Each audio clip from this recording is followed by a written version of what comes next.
मुकेश एक मुफलिस मजदूर था जो छोटे मोटे काम करके अपना गुजारा करता था। उसके खानदान में उसकी बीवी भूरी और 2 बच्चे थे, निम्मी और बंटी। अब्बा मेरे लिए क्या लाए? अम्मा देखो अब्बा आ गए। बंटी और निम्मी हमेशा दरवाजे पर ही खड़े रहते थे क्योंकि उन्हें इल्म था कि उनके वालिद उनके लिए कुछ न कुछ लेकर ही आएंगे। ये तुम्हारे लिए और ये तुम्हारे लिए। और मेरे लिए? तुम्हारे लिए राशन लाया हूँ। एक सेठ ने जंगल में जड़ी बूटियां तलाशने का काम दिया है। बोल रहा था कि अगर उसे मैं जड़ी बूटियां अच्छी लाकर दूंगा तो दिन के मुझे 500 रुपए अदा करेगा। 500?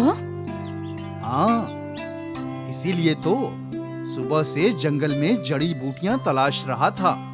आज 500 रुपए मिले तो राशन और चॉकलेट ले आया। अच्छी बात है, आप थक गए होंगे। आप हाथ मुंह धो लीजिए, मैं चाय बनाती हूँ। भूरी ने चूल्हे पर चाय चढ़ा दी और वहाँ मुकेश मुंह हाथ धोने लगा। तभी दरवाजे पर दस्तक हुई। अब्बा मोहन चाचा आए हैं। मुकेश मोहन से मिलने पहुँचा। अरे आओ आओ, एक नया काम मिला है, जड़ी बूटियां इकट्ठा करने का। कल से तुम भी मेरे साथ चलो। सेठ दिन के 500 दे रहा है। वाह भैया, कल से मैं भी आपके साथ ही चलूंगा। अच्छा, चाय पीकर जाना। तभी भूरी 2 कप चाय ले आई। लो भाई। मोहन और मुकेश साथ में चाय पीने लगे। कुछ देर बाद मोहन चाय पीकर चला गया। क्या जरूरत थी इसको भी काम पर लेने की? सेठ को और अफराद की जरूरत थी तो सोचा इसे ही काम पर लगा दूं। तुम तो अपने भाई से वाकिफ हो ना।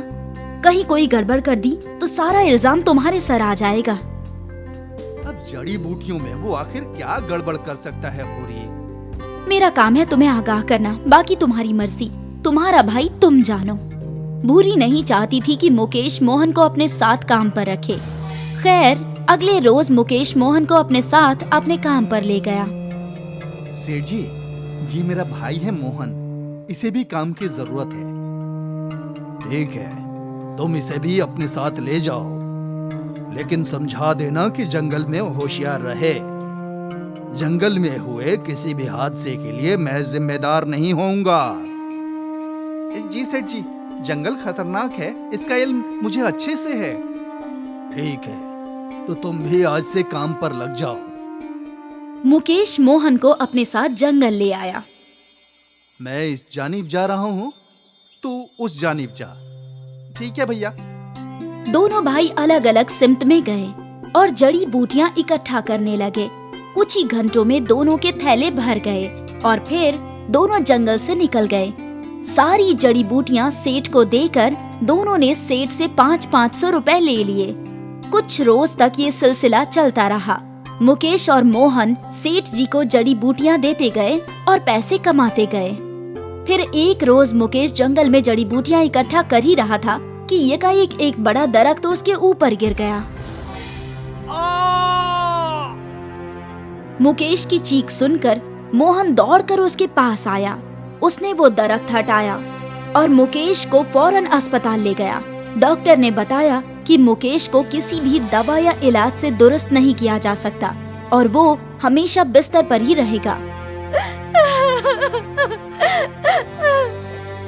कुछ रोज तक मुकेश का इलाज अस्पताल में हुआ और फिर उसे घर भेज दिया गया। मुकेश कभी भी अपने पैरों पर खड़ा नहीं हो सकता था और वो अपने घर का अकेला कमाने वाला था। अब घर कैसे चलेगा, यही फिक्र पूरे खानदान को सताए जा रही थी। कुछ रोज बाद उसका राशन पैसे खत्म होने को आए। अब क्या होगा? गुजारा कैसे होगा? आप इतनी फिक्र ना कीजिए, कुछ ना कुछ हो जाएगा। भूरी ने एक डिब्बे में से कुछ पैसे निकाले।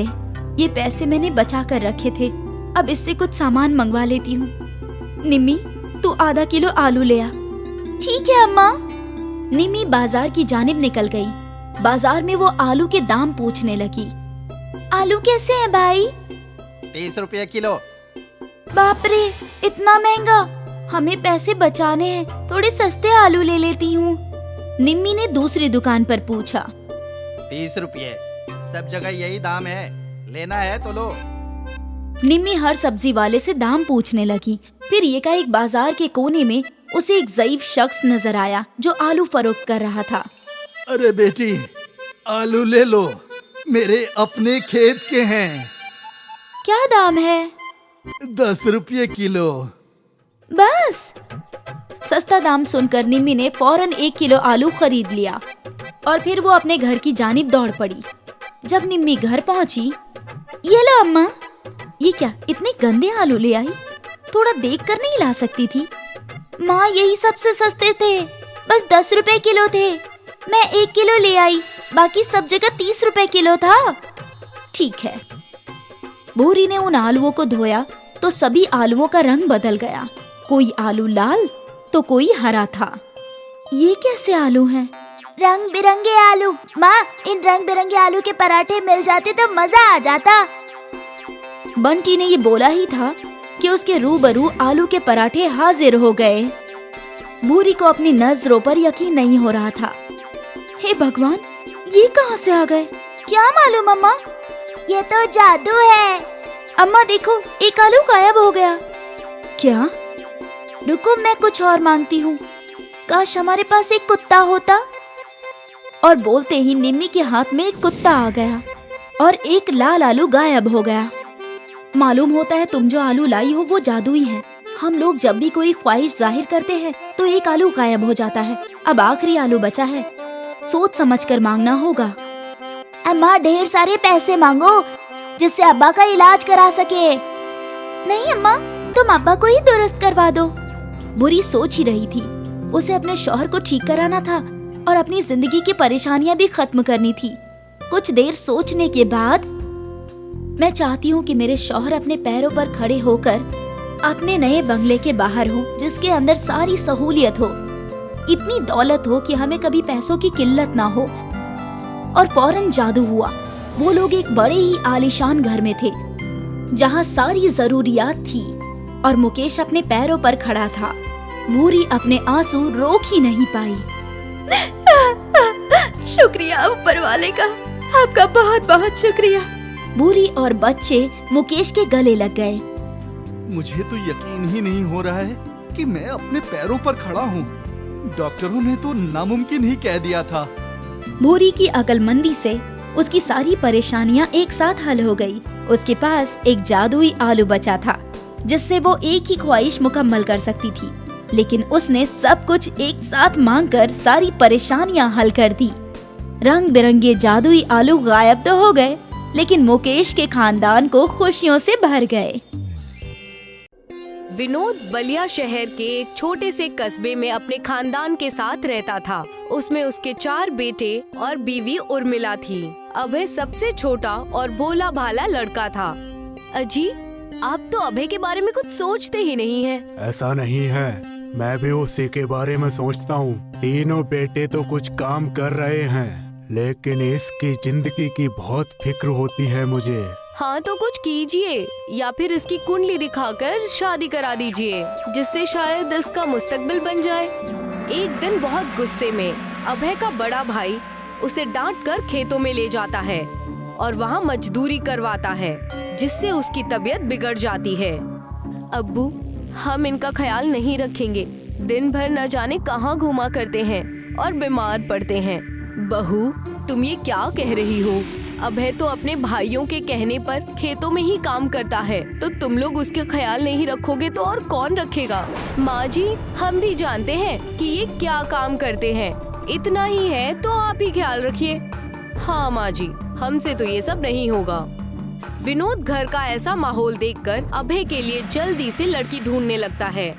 फिर उसे दूर के कस्बे में गुड़िया नाम की एक लड़की मिलती है, जिसके साथ उसका विवाह तय हो जाता है। अब्बू, आप मुझे इतना दूर क्यों भेज रहे हैं? मेरे बिना आपका ख्याल कौन रखेगा? बेटी, तुम मेरी फिक्र मत करो। मैं तेरा एक बड़े और अच्छे खानदान में रिश्ता तय करके आया हूँ। लड़का बहुत ही नेक दिल और मासूम है। ठीक है, जैसा आप चाहें अब्बू। फिर कुछ वक्त बीत जाता है और गुड़िया की शादी अभय के साथ हो जाती है। गुड़िया अच्छे से ससुराल को संभालती है और साल बीतते जाते हैं। फिर घर का माहौल देखकर एक दिन अजी, आप कोई दूसरा काम क्यों नहीं शुरू करते? आपके भाई आपके साथ बहुत बदतमीजी करते हैं। नहीं गुड़िया, ये मेरे भाइयों की मोहब्बत है। मैं उनसे जुदा होकर काम नहीं करूँगा। मुझे खेती के अलावा और कुछ काम आता ही नहीं है। अभय के इतना बोलने पर गुड़िया चुप हो जाती है। फिर कुछ महीने बीत जाते हैं और गांव में बाढ़ आ जाती है, जिस वजह से उनकी खेती नहीं हो पाती है। फिर तीनों भाई दूसरा काम करने निकल जाते हैं। अब्बू, अभय को कहिए कोई काम करे, नहीं तो हम इन्हें बिठाकर जिंदगी भर नहीं खिला पाएंगे। बहू तुम फिक्र मत करो, मैं हूँ उसके लिए। अरे दीदी, इनसे क्या कहती हो? ये तो खुद ही बैठकर तीनों बेटों के भरोसे खा रहे हैं, ये क्या बोलेंगे? ये सब सुनकर गुड़िया को बहुत बुरा लगता है और वो कमरे में जाकर बहुत रोती है। फिर अगले ही दिन अपने ससुर से एक बात की इजाजत मांगती है। अब्बू, मैं इनके साथ अपने अब्बू के यहाँ जाना चाहती हूँ। वहाँ पड़े खेत में मेहनत करके हम अपना गुजारा करेंगे। तुम दोनों को जो अच्छा लगे वो करो। अगले ही दिन अभय से बात करके गुड़िया अपने अब्बू के यहाँ चली जाती है और अभय वहाँ खेती करने लगता है। उस खेत की मिट्टी में आलू की उपज बहुत अच्छी होती है। इस खेत में तो आलू की फसल बहुत बेहतरीन होगी। हाँ, तो आप उसी की खेती कर दीजिए, मैं भी आपकी मदद कर दूंगी। अभी बाजार में आलू बहुत महंगे हैं। अभय आलू की खेती करता है। 2 महीने बाद आलू की फसल बहुत अच्छी हो जाती है, लेकिन पूरे ही शहर में आलू की फसल बहुत अच्छी होती है, इसलिए बाजार में आलू के भाव बहुत गिर जाते हैं। गुड़िया, ये क्या हो गया? हमारी मेहनत तो बर्बाद हो गई। जो पैसे हमने लगाए, लगता है वो भी निकलना नामुमकिन है अब। आप फिक्र मत कीजिए, हम लोग कुछ सोचते हैं। वहाँ रखे आलू के ढेर में से एक आलू लुढ़क कर गुड़िया के पास जाकर रुक जाता है। गुड़िया उसे देखकर थोड़ी हैरान हो जाती है, लेकिन फिर उसे फ्राइज बनाने का आइडिया आता है। गुड़िया बहुत सारे आलूओं के फ्राइज बनाती है और अपने अब्बू और अभय को देती है। वो लोग बहुत चाव से खाते हैं और फिर कहते हैं, सच में फ्राइज तो बहुत ही लजीज हैं। उसी शाम गुड़िया बाजार से सब्जी लेने जाती है। वहाँ पर उसे एक ठेले पर आलू के फ्राइज बिकते दिखते हैं, जहाँ अच्छे घरों के लड़के शर्म के मारे नहीं जा पा रहे थे। मैं एक आलू फ्राइज बनाने का छोटा सा रेस्टोरेंट खोलना चाहती हूँ। गुड़िया और अभय कुछ पैसे कर्ज लेकर एक छोटा सा रेस्टोरेंट खोल देते हैं और गुड़िया आलू के फ्राइज बनाने लगती है, जहाँ अब अच्छे अच्छे घरों से लड़के लड़कियाँ और फैमिलीज भी आने लगती हैं। आपके यहाँ के फ्राइज बहुत टेस्टी हैं। हमें स्ट्रीट साइड के फ्राइज खाने से बहुत डर लगता था। ये सब सुनकर गुड़िया बेहद खुश होती है। कुछ दिन तक वो अकेले ही फ्राइज बनाती है और सारे फ्राइज बिक जाते हैं। फिर फ्राइज की मांग बहुत ज्यादा बढ़ जाने से गुड़िया को अकेले काम करने में परेशानी होने लगती है। तभी अरे भाई, तुम लोग भी इसकी मदद करो कुछ। हाँ जरूर। रात होती है और गुड़िया अपने घर जाकर सो जाती है। गुड़िया को घर के कामों की वजह से रेस्टोरेंट आने में देर हो जाती है। इधर दुकान पर बहुत सारे आलू कट कर रखे हुए थे। जब गुड़िया दुकान आती है तो ये देखकर हैरान रह जाती है। अरे, इतने सारे आलू काट कर रखे हुए हैं। लगता है इन्होंने किया होगा, क्योंकि वो जादुई फ्राइज होते हैं, इसलिए वो खुद ब खुद जल्दी जल्दी बनकर प्लेट में भी बैठ जाते हैं। फिर गुड़िया जल्दी से कस्टमर्स को सर्व करती है। ऐसे ही बहुत दिनों तक चलता रहता है और गुड़िया के जादुई फ्राइज शहर में बहुत मशहूर हो जाते हैं, जिससे पूरे शहर में जगह जगह ब्रांच खुल जाते हैं। शहर में बहुत जगह ब्रांच होने से गुड़िया और अभय मिलकर बिजनेस संभालते हैं और वो शहर के लोगों को भी रोजगार पर रख लेते हैं। अब अभय के भाई भी अपनी गलती पर अफसोस करते हैं। वो उनके पास मुआफी मांगने आते हैं। अभय उन्हें भी काम पर लगा देता है। कस्टमर्स को कभी भी फ्राइज की कमी होती तो वो उड़कर कस्टमर्स के पास पहुंच जाते और कस्टमर्स को ये बात पता भी नहीं चलती थी। गुड़िया, ये सब कुछ तुम्हारी वजह से मुमकिन हुआ है। ये तो आपकी मेहनत है। एक गांव में हरिया अपनी बीवी बिन्नी और 5 साल के बेटे सोनू के साथ रहता था। हरिया और उसकी बीवी जमींदार के खेत में काम करते थे। सोनू भी उनके साथ खेतों में जाता है और पेड़ पौधों के पास खेलता है। कभी वो उसकी डाल पर चढ़ता है तो कभी उससे फल खाता है। हरिया और उसके परिवार की ऐसी ही जिंदगी बसर हो रही थी। हर रोज की तरह सोनू आज भी अपने अम्मी अब्बू के साथ खेतों में काम करने जाता है। हरिया अपने बेटे को पढ़ाना चाहता है, लेकिन सोनू कम अक्ल है। तभी वहां जमींदार माखन सिंह भी आ जाता है। हरिया, इस बच्चे को स्कूल भेजो या काम पर लगाओ, लेकिन मेरे पेड़ों से दूर रखो। ये मेरे फल खा जाता है, मुझे इससे बहुत नुकसान होता है। हुजूर, बच्चा है इसीलिए वहां छोड़ते हैं, इसको धूप में कैसे रखेंगे? अरे तो तेरा बच्चा है ना, इसको स्कूल भेज, यतीम खाने भेज, जहां मर्जी है वहां भेज, लेकिन मेरे फल क्यों खिलाता है इसे? ठीक है हुजूर, वो कल से आपके फल नहीं खाएगा, मैं उसे वहां नहीं जाने दूंगा। माखन सिंह ये बोलकर चला जाता है।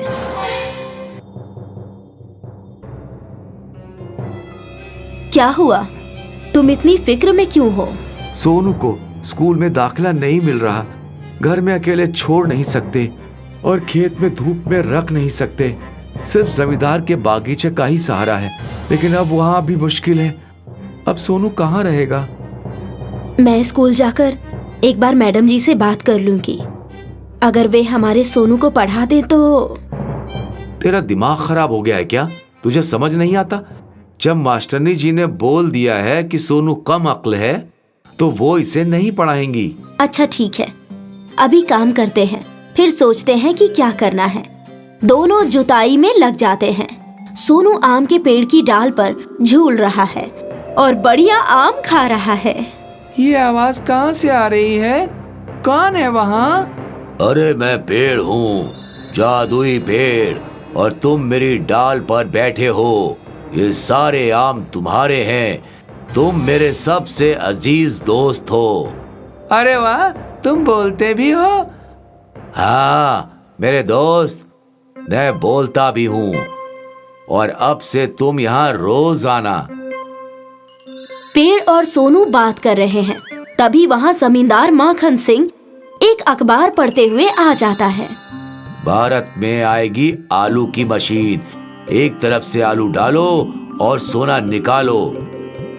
अरे वाह, मैं तो इससे बहुत दौलतमंद हो जाऊंगा।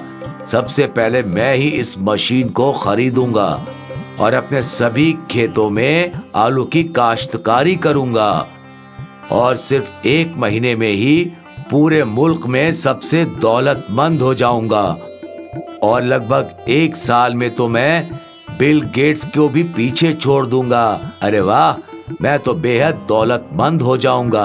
अब चाहे जो भी हो, मैं यह मशीन खरीद के ही रहूंगा। सोनू जमींदार की सारी बातें सुन लेता है और जमींदार ख्वाब देखते हुए अपने घर पहुंच जाता है। सोनू, तू अब तालीम पर तवज्जो दिया कर। जमींदार तुझे अब खेतों में नहीं घुसने देगा। क्यों नहीं घुसने देगा? वो आम का पेड़ तो मेरा दोस्त है, और मेरे दोस्त ने मुझे बोला है कि मैं रोज उसके पास आया करूं। देख ले बिन्नी, मैं कह रहा था ना कि सोनू कम अक्ल है। अब देख ले, पेड़ भी अब बोलने लगा और दोस्ती भी करने लगा। अब्बू, उसने वाकई बोला। सोनू, तू कल से घर पर ही रहेगा।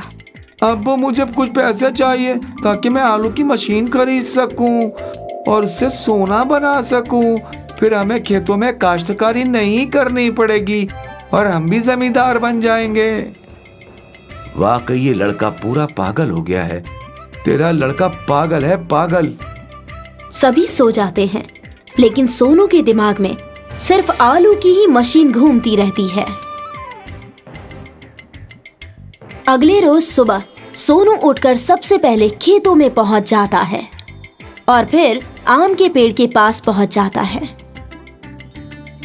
आओ दोस्त, क्या हाल है तुम्हारे?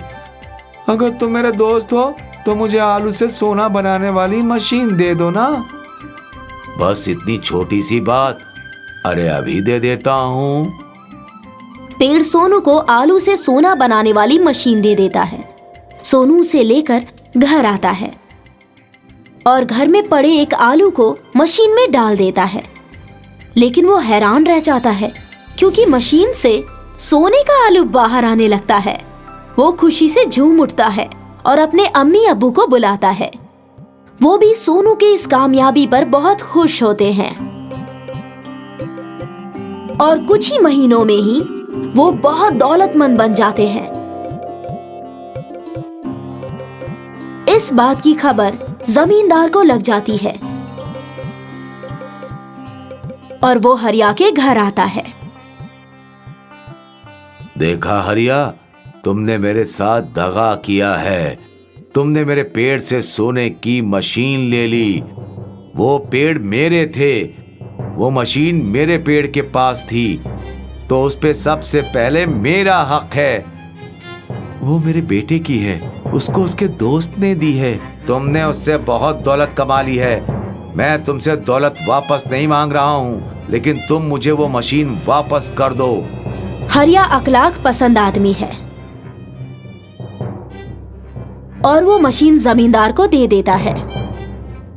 जमींदार बहुत सारे आलू खरीद लेता है, लेकिन जैसे ही उसने पहला आलू मशीन में डाला, मशीन खुद ब खुद वहाँ से गायब हो गई और जमींदार के होश उड़ गए, क्योंकि जमींदार ने सारे शहर का आलू 20 लाख रुपए में खरीदकर अपने घर में जमा कर लिया था। लेकिन अब वो उससे सोना न बना सका।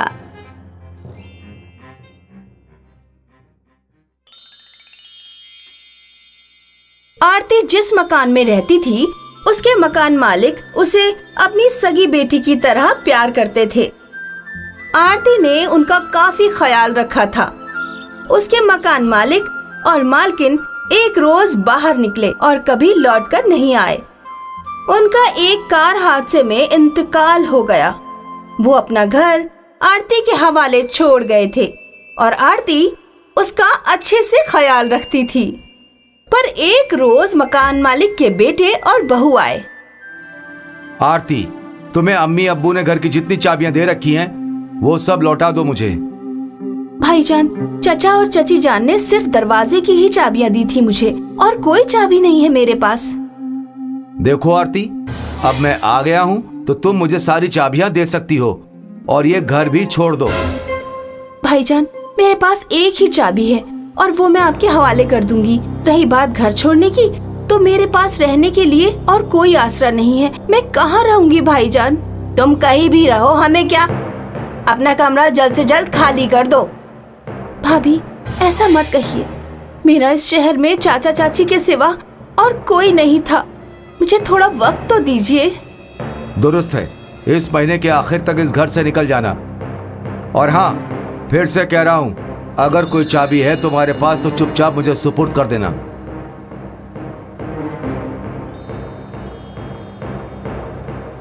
भैया किस चाबी की बात कर रहे हैं? कहीं तहखाने की चाबी तो नहीं चाहिए उन्हें? पर तहखाने का दरवाजा तो खुला रहता है हमेशा।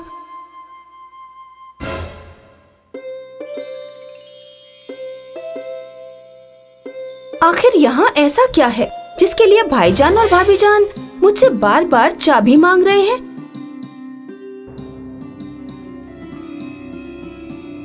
अरे, इस कमरे के अंदर नल क्यों खुला रह गया है? चाचा जान चाची जान भी क्या क्या अजीबोगरीब चीजें करते हैं। इतना गंदा पड़ा है ये नल भी।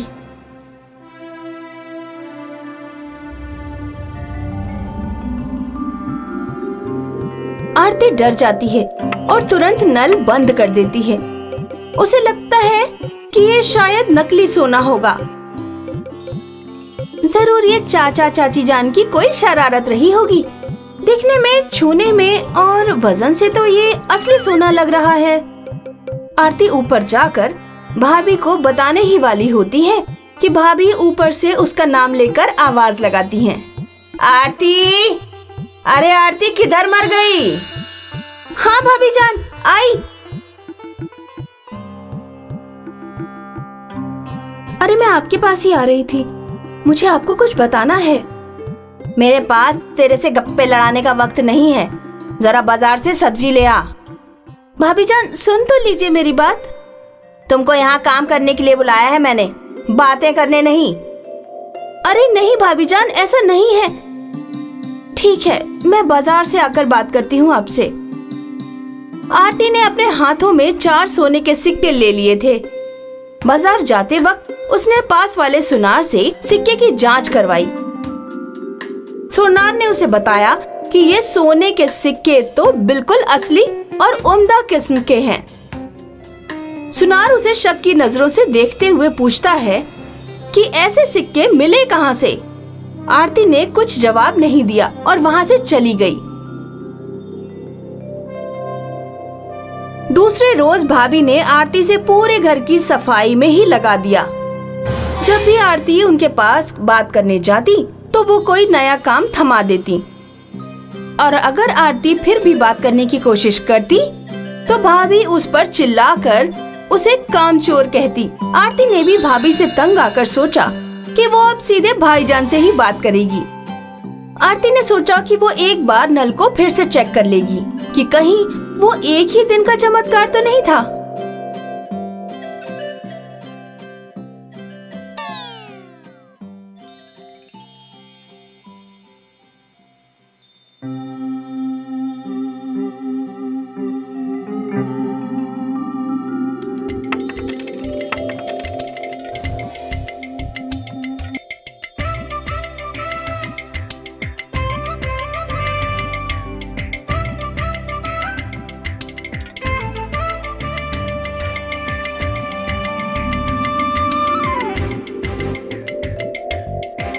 आरती, इधर आना।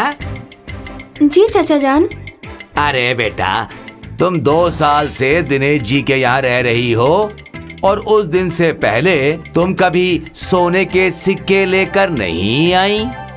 चाचा जान, वो कैसे बताऊं, शायद आप विश्वास नहीं करेंगे। सोने के नल के बारे में? चाचा जान, आपको कैसे पता चला? क्या भाईजान भाभी ने कुछ कहा?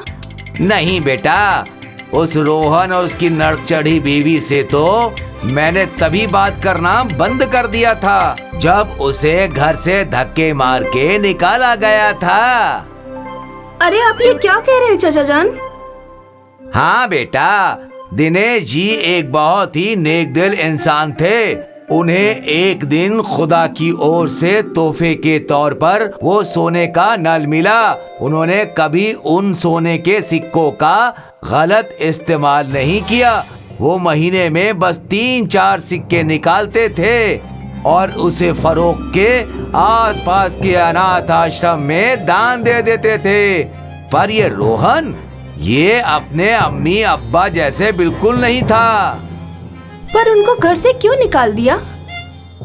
रोहन और उसकी बेगम को सोने के नल के लालच में अंधा कर दिया था। वो भी इस हद तक कि रोहन ने अपने खुद की अम्मी के ऊपर हाथ उठा दिया। दिनेश जी ने उसी वक्त दोनों को घर से रुखसत कर दिया। या अल्लाह, ये सब तो मुझे मालूम ही नहीं था, इसीलिए वो मुझे उस घर से निकालने की फिराक में लगे हुए हैं। बेटा, तुम किसी तरह से उस नल को छुपा दो, वरना वो रोहन और उसकी बेगम सारा सोना खा जाएंगे और दिनेश जी की आत्मा को कभी भी सुकून नहीं मिल पाएगा। पर चाचा जान, मैं ऐसा कैसे कर सकती हूँ? मुझे तो उस घर से निकाला जा रहा है। बेटा, उस नल को या तो तुम तोड़ दो या उन दोनों को उस घर से निकलवा दो। आरती घर पहुंचती है और वहां उसका इंतजार भैया भाभी जान के साथ साथ पुलिस भी कर रही होती है।